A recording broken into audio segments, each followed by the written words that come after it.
आज देखिए इतनी धूप है कि नहीं, आप अपने आप को गला रहे हैं। देखिए कुछ बहन लोग का मेकअप भी उतर रहा है। नहीं ऐसा नहीं प्यारे बच्चों, इस तरह का नहीं। क्या गलत बोल रहे हैं? इतनी धूप में आप अपने को गला रहे हैं बहन लोग, क्यों गला रहे हैं? मेरा सवाल यह है। आपकी मां नहीं चाहती है कि आप सुबह 4 बजे उठकर झाड़ू उठाएं। आपके पिताजी नहीं चाहते हैं कि आप सुबह उठकर फावड़ा उठाएं। आपके पिताजी नहीं चाहते कि आप सुबह उठाकर साइकिल लेकर कोयला ठेलने जाएं। वो इसलिए 4 बजे उठते हैं कि उनका दिल कहता है कि मैंने जो किया सो किया। मेरा बेटा मेरी बेटी अगर उठे तो 4 बजे नहीं 8 बजे, और किसी अनुमंडल का, किसी ब्लॉक का, किसी स्कूल का एक अधिकारी बनकर, एक टीचर बनकर बैठे और कलम से अपने काम को देखे।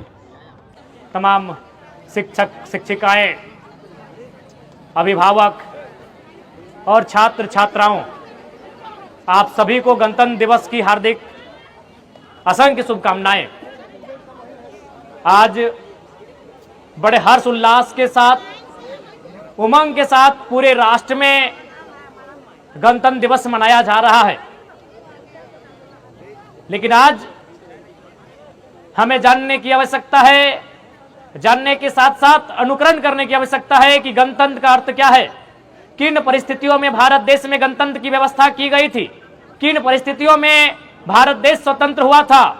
तो ये सर्वविदित है, आप सभी जानते हैं कि गुलामी की एक लंबी दास्तां को हमने देखा था। हमने यानी हमारे देश ने, हमारे पूर्वजों ने। वो दास्तां यूनानियों से लेकर, तुर्क मंगोली से लेकर, मुगल से लेकर अंग्रेजों के कालखंड तक हमने देखा।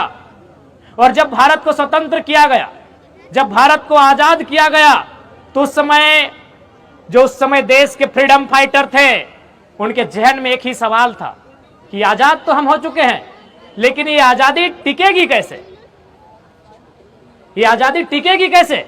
क्योंकि हम लोग विभिन्न धर्मों में बटे हुए लोग हैं, विभिन्न संप्रदायों में बटे हुए लोग हैं, विभिन्न प्रकार की बोलियां बोलते हैं, विभिन्न प्रकार के देवी देवताओं में आस्था रखते हैं। यानी हमारे ईश्वर एक नहीं, हमारी भाषा एक नहीं, हमारी बोली एक नहीं, हमारा पहनावा एक नहीं, हमारा रहन सहन एक नहीं, हमारा खान पान एक नहीं, हमारे बात करने का लहजा एक नहीं, हमारी संस्कृति एक नहीं। तो हम एक कैसे रहेंगे? ये सबसे बड़ी चुनौती थी आजाद भारत में। तो उस चुनौती से निपटने के लिए भारत देश के विद्वानों ने यह तय किया कि भारत देश में संविधान का रूप दिया जाएगा, एक लोकतंत्र, एक गणतंत्र की व्यवस्था की जाएगी, और वही इन चुनौतियों का सामना करेगा, वही इन चुनौतियों को एक सूत्र में बांधने का काम करेगा, जिसे हम गणतंत्र कहते हैं। प्यारे बच्चों, गणतंत्र की परिभाषा हमें किताबों में पढ़ने, किताबों की लंबी लंबी लाइनों में नहीं, उस नाम में छुपा है। गणतंत्र का मतलब क्या है? गण यानी लोग, गण मतलब क्या? लोग। कोई इसे गणतंत्र कहता है, कोई जनतंत्र कहता है, कोई लोकतंत्र कहता है, कोई प्रजातंत्र कहता है। गण का मतलब लोग, जन मने लोग, प्रजा मने लोग, और लोक मने लोग, तंत्र मने ताकत। यानी जिस राष्ट्र में जनता के हाथ में ताकत हो, उसे ही गणतंत्र भारत कहते हैं। आज हमारे हाथ में ताकत है, तो कल किसके पास था? आप सभी जानते हैं, राजा की तलवारों में ताकत थी। जिसने राजा से आंख मिलाई, इसकी आंखें निकाल लो। जिसने राजा के फैसले के खिलाफ बोला, इसकी जबान काट लो। जिसने राजा के खिलाफ जाने का काम किया, इसका सर कलम कर दो। यानी ताकत कहां थी? तलवारों में थी। तलवारों के जोर से लोग बोल नहीं पाते थे। फिर अंग्रेजों का काल आया, ताकत कहां थी? अंग्रेजों के गोला में, बारूदों में ताकत थी। जिसने अंग्रेज की नीतियों की आलोचना की, जिसने अंग्रेजों की नीतियों का विरोध किया, उसे गोले में बांधकर उड़ा दिया गया। यानी ताकत तलवार से होकर तोप बंदूक तक आ गई, और आज एक आम व्यक्ति के हाथों तक आ गई, उसे ही गणतंत्र कहते हैं। आज आपके हाथों में ताकत है, आज इस कलम में ताकत है, आज आपके इस हाथ में जो उंगली में ये ब्लू रंग की स्याही लगाकर आप वोट करने जाते हैं, उस वोट में ताकत है। तो साफ शब्दों में गणतंत्र का मतलब, जहां गण के हाथों में ताकत हो, उसे ही गणतंत्र कहते हैं। पुनः आप सभी को गणतंत्र दिवस की शुभकामनाएं। और ये गणतंत्र है, गणतंत्र यानी समानता, गणतंत्र यानी सबको समान अवसर, गणतंत्र यानी सबको मौका। यह मौका ही था कि अखबार बेचकर अपनी जीविका का उपार्जन करने वाले शख्स एपीजे अब्दुल कलाम इस देश के सर्वोच्च रहनुमा बन के सामने आए। यह गणतंत्र की ताकत है। चाय की केटलियों में चाय बेचने वाला शख्स नरेंद्र मोदी प्रधान सेवक बन के सामने आए, ये गणतंत्र की ताकत है। आज आपके बीच यही प्रण लेने की आवश्यकता है कि इस गणतंत्र की खूबसूरती को कैसे हम बचाएं, इस संविधान के मूल्यों का सम्मान कैसे हो, ये हमारे पास एक सवाल रहेगा। इसलिए जितने भी छात्र छात्राएं विशेषकर आपको संदेश देंगे, बड़ा ही सुंदर एनसीसी के भाई बहनों ने अपना प्रदर्शन किया। उन्हें देखकर तो बिल्कुल भी नहीं लगा कि झारखंड कॉलेज की छात्र छात्राएं हैं, ऐसा देखकर लगा कि मानो आईएएस आईपीएस की भट्टी में तपकर तैयार हुए छात्र छात्राएं हैं।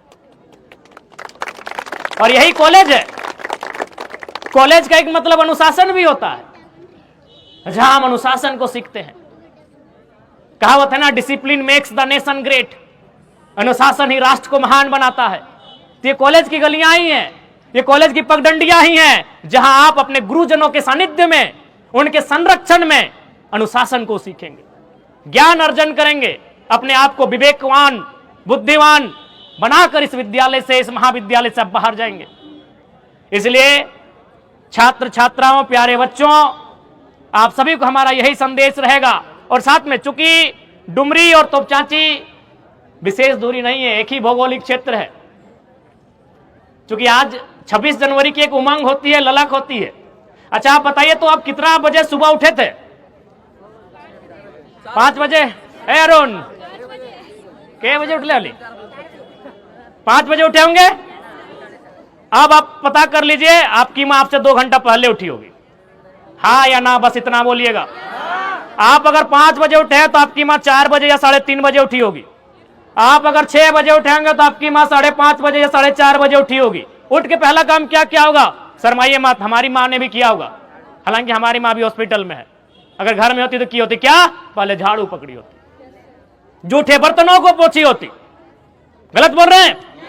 यानी आपके उठने से 2 घंटा पहले आपकी मां उठती है, उठकर सबसे पहले हाथों में झाड़ू थामती है। क्यों मालूम है? न उसका भी दिल कहता है कि मेरी बेटी जब बड़ी हो जाए तो 4 बजे नहीं 8 बजे उठे और झाड़ू नहीं कलम थामकर किसी ऑफिस में बैठकर अपना काम संभाले। इस बात को याद रखिएगा प्यारे बच्चों। आपकी मां नहीं चाहती है कि आप सुबह 4 बजे उठकर झाड़ू उठाएं। आपके पिताजी नहीं चाहते हैं कि आप सुबह उठकर फावड़ा उठाएं। आपके पिताजी नहीं चाहते कि आप सुबह उठाकर साइकिल लेकर कोयला ठेलने जाएं।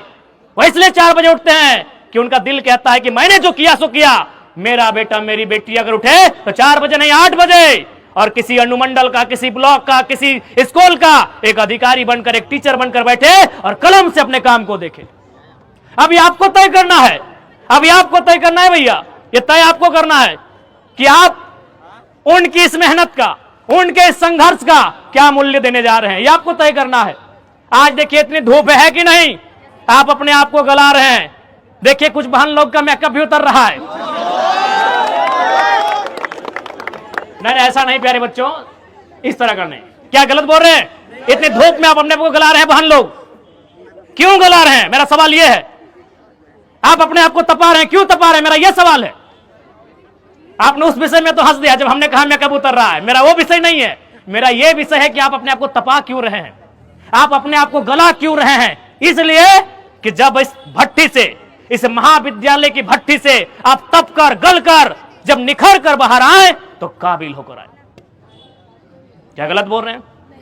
देखो प्यारे बच्चों, यदि आपको पढ़ने में मन नहीं कर रहा है, यदि आपका मन कर रहा है कि हम दौड़ें, तो हम आपको कहेंगे आप दौड़िए, 4 घंटा दौड़िए, क्योंकि आप 4 घंटा पढ़ने आए हैं। 4 घंटा दौड़िए और झारखंड का नंबर 1 रनर बन के सामने आइए। यदि आपको गाने का मन कर रहा है, 4 घंटा प्रैक्टिस कीजिए और एक गीतकार बन के सामने आइए। यदि आपको लिखने का मन करता है तो एक लेखक बन के सामने आइए। मेरे कहने का मतलब है आप 4 घंटा 6 घंटा समय दे रहे हैं, जिस काम में समय दे रहे हैं उसका आपको एक्सपर्ट होना चाहिए। समय को आप गंवाने तो नहीं ना आए हैं, मौज मस्ती के उद्देश्य से नहीं ना आए हैं, आप कुछ पाने के उद्देश्य से आए हैं।